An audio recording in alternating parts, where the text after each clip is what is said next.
Hi friends, hello, welcome to my YouTube channel. Today we are going to discuss about I Will Do It lesson from 10th class first unit C reading.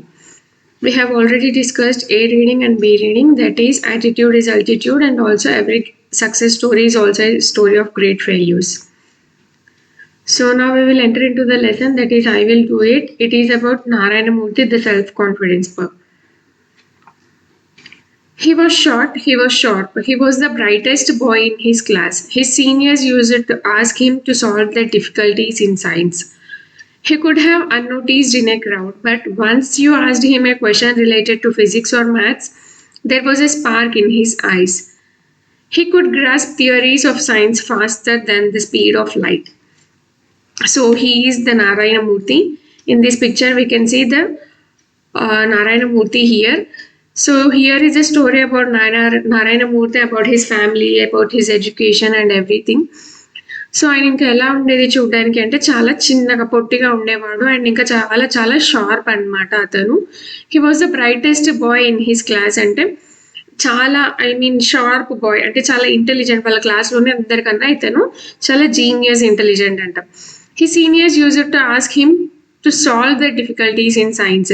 So ఈయన ఒకవేళ ఇంటర్లో ఉంటే, inter వాళ్ళు, degree వాళ్ళు, ఈయన ఒకవేళ first ఇయర్లో ఉంటే కనుక సెకండ్ ఇయర్ వాళ్ళ సీనియర్స్ వచ్చి ఇతన్ని క్వశ్చన్స్ అడిగేవారంట, సాల్వ్ చేయమని సైన్స్లో కానీ మ్యాథ్స్లో కానీ. He could have gone unnoticed in a crowd. So చాలా పెద్ద క్రౌడ్ ఉంటే అందులో ఎక్కడున్నాడో కూడా మనం కనిపెట్టలేమన్నమాట, అంత అలా ఉండేవాడు. But once you asked him a question related to physics or maths, there was a spark in his eyes.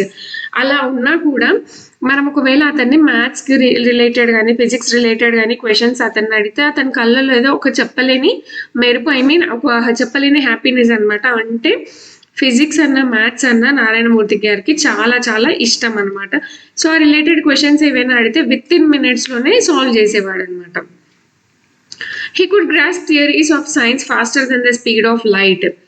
So అతనికి ఎంత ఇష్టం సైన్స్ ఇంకా మ్యాథ్స్ అంటే, మనం ఒక లైట్ని మనం స్విచ్ చేసి అది వెలిగేంత లోపు, అంటే విత్ ఇన్ నో టైం, అంటే విత్ ఇన్ సెకండ్స్ కూడా అవ్వదు. మనం లైట్ వేస్తే, అంటే స్విచ్ బోర్డ్లోంచి మనం లైట్ వేస్తే లైట్ వెలగడానికి, సో ఆ టైంలోనే ఇతను ఆ థియరీస్ అన్ని గ్రాస్ చేసి చెప్పేవాడు అనమాట. ఓకే, అంత బ్రైట్ స్టూడెంట్ అనమాట.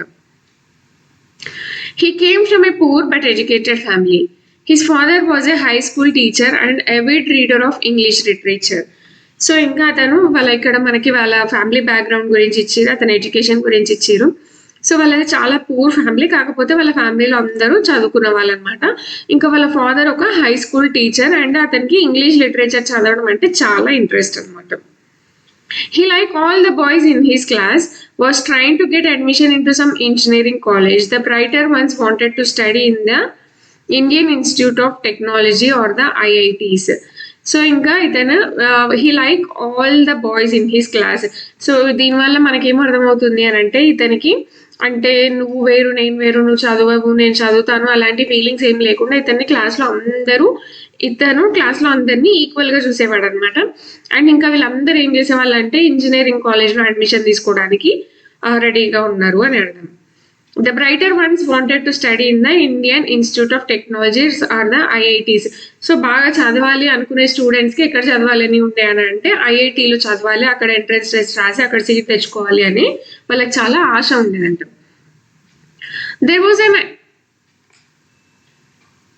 There was an entrance test for the IIT. This boy along with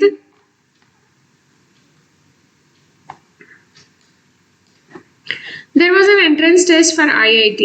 This boy along with his friends applied to appear for the test. They did not have any special books or coaching. So వీళ్ళందరికీ IIT entrance exam రాయాలని ఉండే. So వీళ్ళందరూ కూడా entrance test రాయడానికి apply చేసిరు. And ఇంకా వీళ్ళు prepare అవ్వాలి ఐఐటికి అంటే వాళ్ళకి స్పెషల్ బుక్స్ కానీ దానికి సపరేట్గా కోచింగ్ కానీ ఏమీ లేకుండే అనమాట అప్పుడు. All these IIT aspirants would sit below the shade of a stone mandap close to Chamundi Hills in the sleepy town of Mysore. So ఇప్పుడైతే మనకి ఏది అవసరం ఉన్నా మనము గూగుల్లో కానీ యూట్యూబ్లో కానీ వెతికితే మనకు వచ్చేస్తుంది. సో కోచింగ్ క్లాసెస్ అవసరం లేదు బయట. సో ఇప్పుడు మనకి గూగుల్‌లో, యూట్యూబ్‌లో అన్నీ ఏది కావాలన్నా మనకి వచ్చేస్తది అక్కడ. సో బయటికెళ్ళి మనం ఇది స్పెషల్‌గా తీసుకోవాలి అన్న భయం ఏమీ లేదు. కానీ అప్పుడు మనకి అంటే ఆ టైంలో వీళ్ళు చదువుకునేటప్పుడు మనకి బుక్స్ గానీ, కోచింగ్ క్లాసెస్ గానీ ఏవి అవైలబుల్ లేకుండే. సో అప్పుడు వీళ్ళందరూ ఐఐటీకి ఎవరైతే అప్లై చేసిర్రో వాళ్ళందరూ చాముండి హిల్స్ అనే ఒక టెంపుల్ దగ్గర ఆ స్టోన్ మంటపం అంటే గుడి లోపల ప్లేస్ ఉంటది గదా! అక్కడ కూర్చొని చదువుకునేవాళ్ళనమాట. He was the guide for the others. While the others struggled to solve the problems in the question paper, he would smile shyly and solve them in no time. So వీళ్ళందరికీ ఇతను guide అంట. అంటే వీళ్ళందరికీ ఏదైనా తెలియకపోతే ఇతను చెప్పేవాడు. So వేరే వాళ్ళు ఇంకా ఎవరైనా అంటే అతనితో పాటు కలిసి వెళ్ళిన వాళ్ళు ఉంటారు గదా! వాళ్ళందరూ ఆ క్వెషన్ పేపర్‌లో ఉన్న ప్రాబ్లమ్స్‌ని సాల్వ్ చేయడానికి చాలా టైం తీసుకునేవాళ్ళు, స్ట్రగుల్ అయ్యేవాళ్ళు. కానీ ఇతను మాత్రం దాన్ని చూసి అంటే ఒక చిన్న స్మైల్ ఇచ్చి వితిన్ టైమ్‌లోనే దాన్ని సాల్వ్ చేసేవాళ్ళు. He sat alone below a tree and dreamt of studying at IIT. It was the ultimate aim of any bright boy at the age as it still is today. He was then only 16 years old. So అప్పుడు మనకి ఏమి coaching classes లేకుండే, స్పెషల్‌గా books అనేవి లేకుండే. So వీళ్ళందరూ ఒక చాముండి టెంపుల్‌కి వెళ్ళి అక్కడున్న గుడిలో ప్లేస్ ఉంటది గదా! అక్కడ కూర్చొని చదువుకునేవాళ్ళు.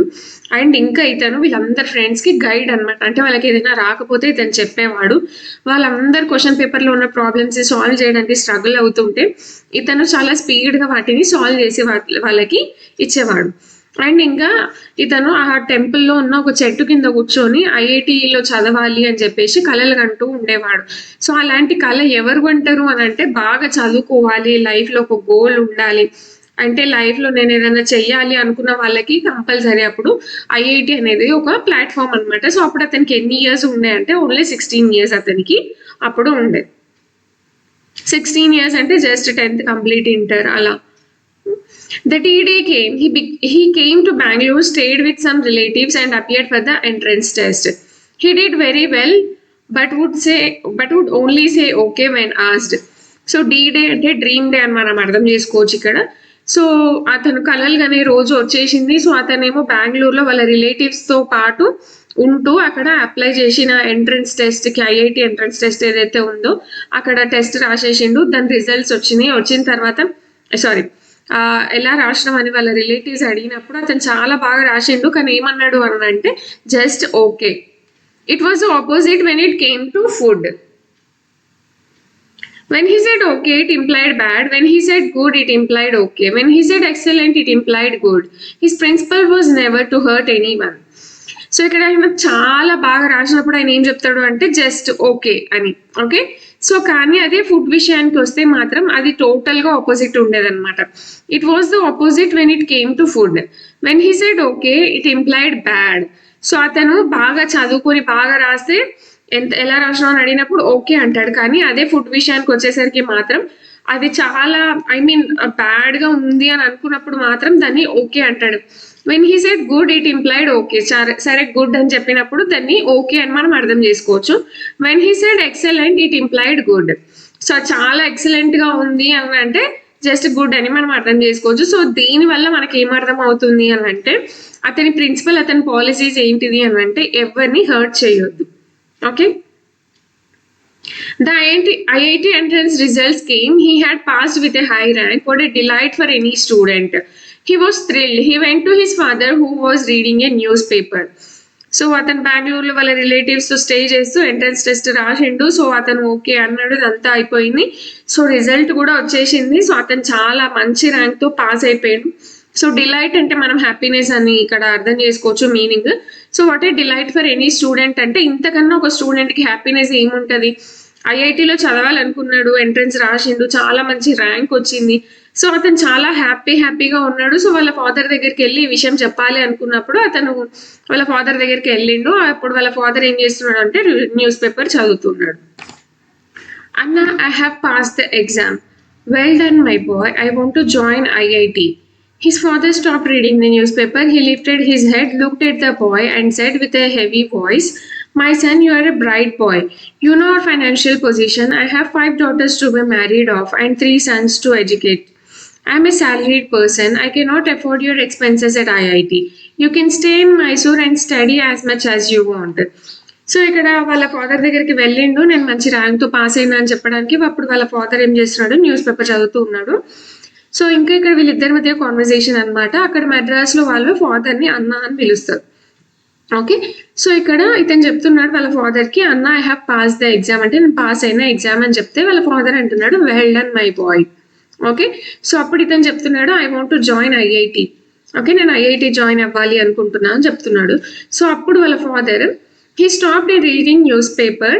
He lifted his head, looked at the boy and said with a heavy voice. So ఇది చెప్పగానే వాళ్ళ ఫాదర్ న్యూస్ పేపర్ చదివే అతను ఆ న్యూస్ పేపర్ చదవడం స్టాప్ చేసి అతని తల పైకి ఎత్తి అతనితో ఏమంటున్నాడు అంటే చాలా హెవీ వాయిస్, అంటే చాలా బాధగా అలా అంటే బాధ హ్యాపీనెస్ రెండు కలిపి వచ్చిన ఒక సిచ్యువేషన్ అనమాట అది. ఏమని చెప్తున్నాడు అని అంటే, "my son you are a bright boy, you know our financial position." So ఇతను పాస్ అయ్యిండు కాబట్టి వాళ్ళ ఫాదర్ ఏమంటున్నాడు అంటే, "నాకు తెలుసు నువ్వు చాలా బాగా చదువుతావు, కానీ నీకు మన ఫైనాన్షియల్ పొజిషన్ తెలుసు కదా. I have 5 daughters to be married of. నాకు 5 మెంబర్స్ అంటే 5 మంది కూతుర్లు ఉన్నారు. నేను వాళ్ళకి పెళ్లి చేయాలి. అండ్ ఇంకా 3 సన్స్ ఉన్నారు, వాళ్ళని చదివియాలి. ఐఎమ్ ఏ సాలరీడ్ పర్సన్ అంటే నాకు రోజులాగా రావు పైసలు, ఇన్కమ్. ఓకే. సాలరీ అనేది నాకు రోజులాగా రాదు, లేదంటే బిజినెస్ కాదు నాది. నాకు నెలకు ఒకసారి సాలరీ వస్తుంది. సో నేను నీ ఎక్స్పెన్సెస్ ఐఐటీలో నువ్వు చదవడానికి అంత నేను ఎఫోర్డ్ చేయలేను, అంటే నేను అంత ఖర్చు చేయలేను అని చెప్తాడు. అండ్ ఇంకేమంటాడు అంటే, you can stay in Mysore and study as much as you want. నువ్వు ఐఐటీలో చదివే బదులు మైసూర్లోనే ఉండి నువ్వు ఎంత కావాలంటే అంత చదువుకో అని వాళ్ళ ఫాదర్ అతనికి చెప్తున్నాడంట. Indeed, it was a difficult situation for any father to say no to his bride son. But circumstances were like that. It was common then for the man to be the single earning member with a large family dependent on him. So indeed అంటే in fact అనమాట. So ఏ ఫాదర్కైనా సరే ఒకవేళ వాళ్ళ కొడుకు కానీ కూతురు కానీ చాలా బాగా చదివే వాళ్ళు వెళ్ళి నేను ఐఐటీలో చదువుతా అని చెప్పినప్పుడు నో అనడం చాలా డిఫికల్ట్ సిచ్యువేషన్. అది ఎవరు కూడా అనలేరు. కానీ అక్కడ అతను అర్థం చేసుకోవాల్సింది ఏంటి అని అంటే, అతని సిచ్యువేషన్ అలా ఉంది, అతను ఇంకేం చేయలేడు, వాళ్ళు ఫైనాన్షియల్గా ఫిట్గా లేరు కాబట్టి అతను నో చెప్పిండు అని. It was common then for the man to be the single earning member with a large family dependent on him. So కానీ చాలా పెద్ద ఫ్యామిలీ ఉంది, ఇంకా అతనే ఒక సింగిల్ పర్సన్, అతని ఫ్యామిలీని చూసుకోవాలి అనుకున్నప్పుడు అది అందరి ఫ్యామిలీస్లో ఇది కామన్ అనమాట. ఓకే. ఏ ఫాదర్ అయినా అలానే అంటాడు కదా, అంత నేను ఎఫోర్డ్ చేయలేను, నువ్వు ఎంత చదవాలనుకుంటే అది ఇక్కడే చదువుకో అని ఇలానే కదా అందరు అంటారు. సో దానికి అతను కూడా అలానే అన్నాడు అనమాట. His father was sad that he had to tell the bitter truth to his son, but it could not be helped. The boy had to understand the reality. So his father was sad that he had to tell the bitter truth to his son. So వాళ్ళ ఫాదర్కి చాలా చాలా బాధ వేసింది. అయితే ఈ నిజం అతనికి కూడా తెలుసు, కాకపోతే నేను చెయ్యలేము అని అన్నదానికి తన అంతా ఎక్స్ప్లెనేషన్ ఇచ్చుకున్నా అనమాట. But it could not be helped. The boy had to understand reality. కానీ ఇదంతా ఏమీ అతనికి హెల్ప్ అవ్వలేదు చదువుకోవడానికి. కాకపోతే అతని ఉన్న సర్కమ్స్టాన్సెస్, అతను ఉన్న సిచ్యువేషన్, వాళ్ళ ఫాదర్ ఫైనాన్షియల్ పొజిషన్ని అతను అర్థం చేసుకోవాలి కాబట్టి ఇంకా అది అక్కడికి అయిపోయింది. The teenager was disappointed. It seemed his dreams had burned to ashes. He was so near to fulfilling his fondest hope, yet so far. His heart sank in sorrow. So teenager అంటే ఎవరో కాదు, అక్కడ చదువుకున్న వాళ్ళలో IIT bright student ఎవరైతే ఉన్నారో అతనే అనమాట, 16 years old బాయ్. సో వాళ్ళ ఫాదర్ ఇదంతా చెప్పిన తర్వాత అతను చాలా చాలా డిసప్పాయింట్ అవుతాడు. అతని ఆశలన్నీ బూర్దిలో కలిసిపోయినట్టు అవుతాయి. అండ్ చాలా దగ్గరలో ఉన్నాడు అతని అతని గోల్ ఏదైతే ఉందో అది రీచ్ అవ్వడానికి చాలా దగ్గరలోనే ఉన్నాడు అతను. కానీ వాళ్ళ ఫాదర్ నో చెప్పేసరికి అతను చాలా బాధలో, డిప్రెషన్లో ఉండిపోయాడు అనమాట. He did not reply. He never shared his happiness or helplessness with anybody. He was an introvert by nature. His heart was bleeding, but he did not get angry with anybody. So ఇంకా వాళ్ళ father ఇదంతా చెప్పిన తర్వాత అతన్ని ఏమీ reply చేయలేదు. And ఇంకా అతను ఎలాంటి పర్సన్ అంటే ఒక షై, అంటే ఒక ఇన్నోసెంట్, అతని ఫీలింగ్స్ని ఎవరితో షేర్ చేసుకోలేడు అతను. అతనికి హ్యాపీనెస్ ఉన్నా సాడ్నెస్ ఉన్నా సరే అతను ఏమి హెల్ప్ చేయలేకపోయి అలాంటి ఒక పొజిషన్లో ఉన్నా కూడా అతను ఎవరితో ఆ ఫీలింగ్స్ అనేవి షేర్ చేసుకోడు. His heart was bleeding but he did not get angry with anybody. So అతనికి చాలా హార్ట్ వాస్ బ్లీడింగ్ అంటే ఇక్కడ అతను చాలా బాధపడిపోతున్నాడు అని అర్థం. అతని అతని హార్ట్ ఏదైతే ఉంది అది దాంట్లోంచి రక్తం వస్తుంది అని కాదు. హార్ట్ వాస్ బ్లీడింగ్ అంటే అతను చాలా కోపంగా ఉన్నాడు, కానీ అది అతను ఎవరిపైన చూపించలేదన్నమాట. The day came his classmates were leaving from Madras, now Chennai. They were taking a train from Mysore to Madras. They have shared good years in school and college together. He went to the station to say goodbye and good luck to them for their future life. So ఇంకా entrance అయిపోయింది, వాళ్ళ father no అన్నాడు, అతను చాలా బాధపడిపోయిండు. So ఇంకా day వచ్చేసింది, వాళ్ళ classmates ఎవరైతే ఉన్నారో ఇతనితో పాటు ర్యాంక్ వచ్చిన వాళ్ళందరూ మద్రాస్కి వెళ్తున్నారు అనమాట. అంటే ఇప్పుడు మనం తను చెన్నై అంటున్నాము. The day came his classmates were living from Madras. So వాళ్ళందరూ మద్రాస్లో ఒక న్యూ కాలేజ్లో జాయిన్ అవ్వడానికి వెళ్తున్నారు అనమాట. They were taking a train from Mysore to Madras. So వాళ్ళు ఎక్కడ ట్రైన్ ఎక్కుతున్నారు అంటే మైసూర్లో, వాళ్ళు ఉన్న ప్లేస్లో ట్రైన్ ఎక్కి వాళ్ళు మద్రాస్కి వెళ్తారనమాట. ఇంకా ఇన్ని ఇయర్స్ వాళ్ళు స్కూల్లో కాలేజ్లో కలిసి చదువుకున్నారు, చాలా మెమరబుల్ డేస్ వాళ్ళకు ఉన్నాయి. సో ఇతను కూడా స్టేషన్కి వెళ్ళి వాళ్ళందరికీ వాళ్ళ ఫ్యూచర్ లైఫ్కి గుడ్ లక్ చెప్తూ ఉన్నాడు అనమాట. సో దీనివల్ల ఈ లైన్స్ వల్ల మనకి ఏమర్థం అవుతుంది అని అంటే అతను ఒక జెలసీ పర్సన్ కాకుండా అందరి లైఫ్ బాగుండాలి అన్నట్టుగా ఇక్కడ మనకి అర్థమవుతుంది. At the station his friends were already there. They were excited and talking loudly. The noise was like the chirping of birds. They were all excited and discussing their new hostels, new courses, etc. He was not part of it, so he stood there silently. One of them noticed and said, "You should have made it." So ఇంకా స్టేషన్కి ఇతను వెళ్ళే కన్నా ముందే అతని friends అందరు అక్కడ వచ్చేసి ఉన్నారనమాట. అండ్ వాళ్ళందరూ చాలా చాలా ఎక్సైటింగ్గా ఉన్నారు, చాలా గట్టిగా మాట్లాడుకుంటున్నారు. సో నాయిస్ అంతా ఎలా ఉంది అని అంటే మనకి ఈవినింగ్ అవ్వగానే చెట్ల పైన పిట్టలు వాలి సౌండ్ చేస్తాయి కదా, ఒక లాంటి సౌండ్. సో వాళ్ళు మాట్లాడుకుంటుంటే అలా ఉందన్నమాట ఆ సౌండ్ ఆ స్టేషన్లో. సో వాళ్ళందరూ ఇంకా చాలా ఎక్సైటింగ్గా ఉన్నారు. వాళ్ళందరూ వాళ్ళ హాస్టల్స్ గురించి, న్యూ కోర్స్ గురించి, అక్కడ ఉన్న దాని గురించి మొత్తం వాళ్ళు డిస్కస్ చేస్తూ ఉన్నారు, చాలా ఎక్సైటింగ్గా, చాలా హ్యాపీగా. కానీ ఇతను మాత్రం అందులో పార్ట్ కాదు కాబట్టి అతను సైలెంట్గా ఒక పక్కన నిల్చొని ఉన్నాడు. సో అందులోంచి వాళ్ళ ఫ్రెండ్స్లోంచి ఇతన్ని ఒక అతను అబ్జర్వ్ చేసి అతను ఏమంటున్నాడు అంటే, నువ్వు కూడా మాతో వచ్చి ఉండాల్సింది అని చెప్పి అంటున్నాడు. అతను అలా అన్నప్పుడు హీ డిడ్ నాట్ రిప్లై. ఇతను వాళ్ళ అన్నదానికి ఇతను ఏమీ రిప్లై చేయలేదు.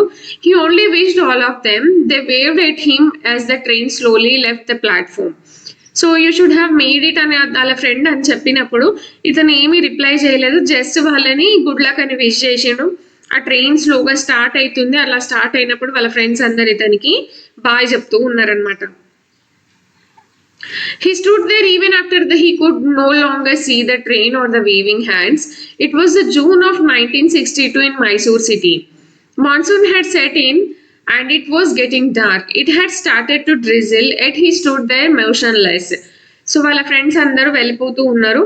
ట్రైన్ స్లోగా స్టార్ట్ అయింది, వాళ్ళందరూ బాయ్ చెప్తున్నారు. ఇంకా అతను అక్కడే ఆ ప్లాట్ఫామ్ పైన నిల్చొని ఉన్నాడు. అంటే మనము ఎవరైనా మనకి ఇష్టమైన వాళ్ళు అని వెళ్ళిపోయేటప్పుడు మనం అక్కడే నిల్చొని ఇలా బాయ్ చెప్తూ ఉంటాం. వాళ్ళు వెళ్ళిపోయే వరకే చెప్తాం, వాళ్ళు కనపడకుండా ఆ స్ట్రీట్ చివరిన వాళ్ళు ఇంకా వెళ్ళిపోయి చూస్తారు, అక్కడి వరకు మనం చెప్తాం కదా.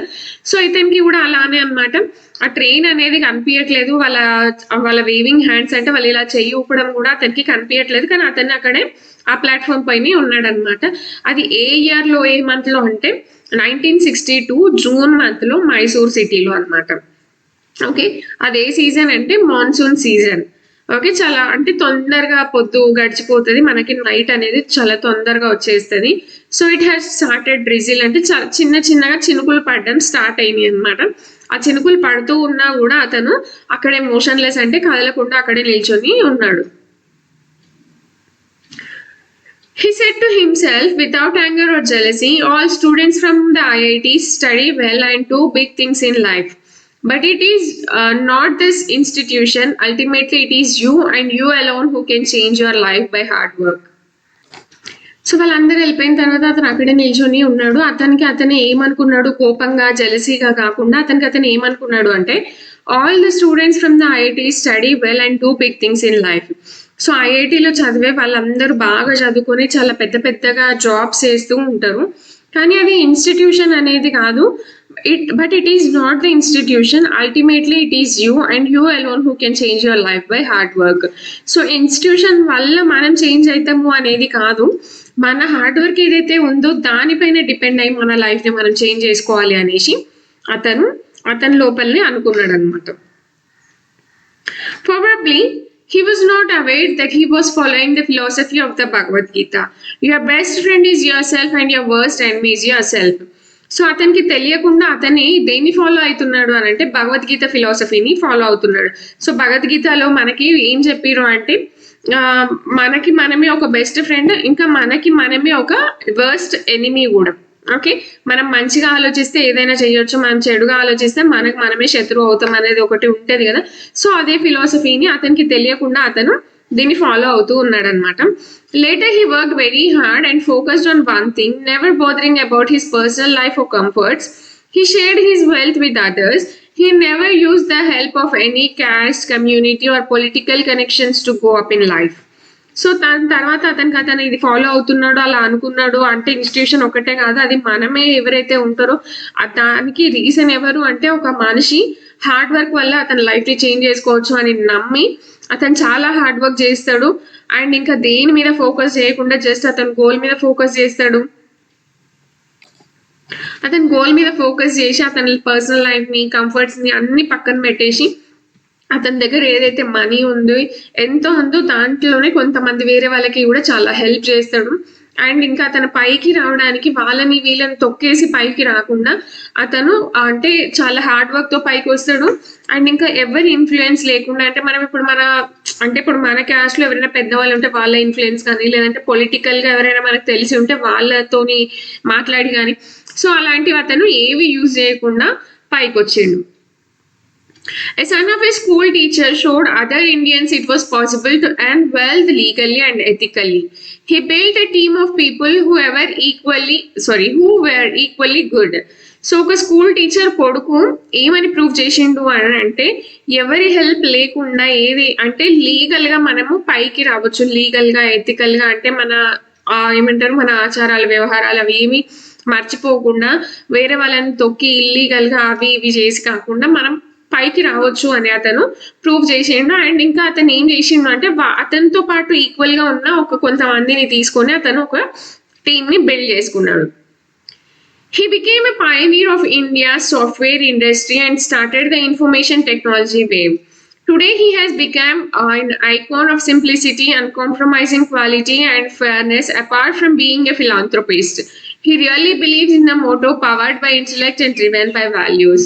He is none other than Nagavara Rao Narayana Murthy, the founder of Infosys, a leading IT company in the world. So pioneer ante a leader. Okay, leader ఎవరైతే ఫస్ట్ మనం ఏది స్టార్ట్ చేసినా ఎవరు చేస్తారో మనం ఎదురు చూస్తూ ఉంటాం కదా. సో ఏది స్టార్ట్ అవ్వాలి అన్న ఒక పర్సన్ తో స్టార్ట్ అవుతుంది. సో ఆ పర్సన్ లీడర్ అనమాట. సో ఇక్కడ ఏమైంది అంటే he became a pioneer of India software industry and started the information technology wave. So మనం ఐటీ అంటాం కదా, సో దాన్నే ఇన్ఫర్మేషన్ టెక్నాలజీ అంటారు. సో అలాంటి ఒక ఇండస్ట్రీకి ఇతను ఒక లీడర్ అనమాట. సో అతను చాలా సింప్లిసిటీగా ఉంటాడు. పెద్ద ఇట్లా అంటే నాకు చాలా ఉంది, నాకు చాలా వెల్త్ ఉంది, నేను చాలా పెద్ద పర్సన్ అలాంటి ఇన్ఫ్లుయెన్సెస్ ఏవి బయట వాళ్ళ పైన చూపించాడు అనమాట. చాలా చాలా సింపుల్ గా ఉంటాడు. సో అందరికి అతను ఒక రోల్ మోడల్ లాగా, ఐకాన్ లాగా. So uncompromising quality and fairness apart from being a philanthropist. Philanthropist అంటే we have a meaning here. See, one who devotes his service or wealth for the love of mankind. Okay, so humanity అనమాట. మనం normal simple terms లో చెప్పుకోవాలి అంటే philanthropist అంటే ఒక humanity చూపించడం అనమాట.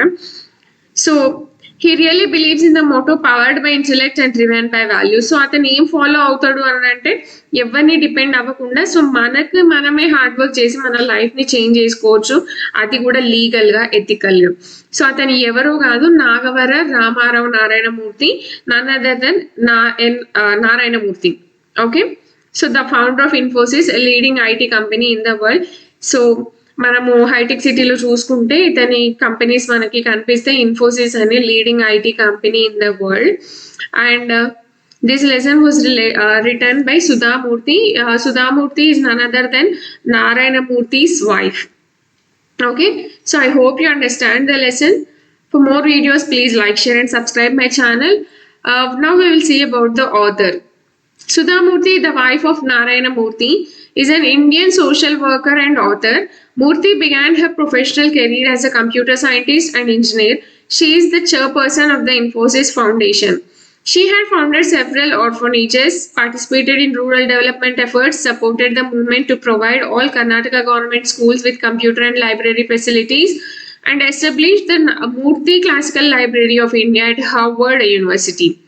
Murthy also teaches computer science. She composed fiction, Dollar No Sauce. The present story is a selection from one of her most successful stories, How I Taught My Grandmother to Read and Other Stories. So Sudha Murthy గారు కూడా ఒక అంటే చాలా orphanages వీళ్ళు run చేస్తారు. So Karnataka government schools వీళ్ళు computer ఇంకా library facilities ఇవన్నీ వాళ్ళు అక్కడ ఎస్టాబ్లిష్ చేసిరు. And this was the story written by Sudha Murthy. And we have a lot of videos in YouTube for children to motivate them to inspire them. Thank you.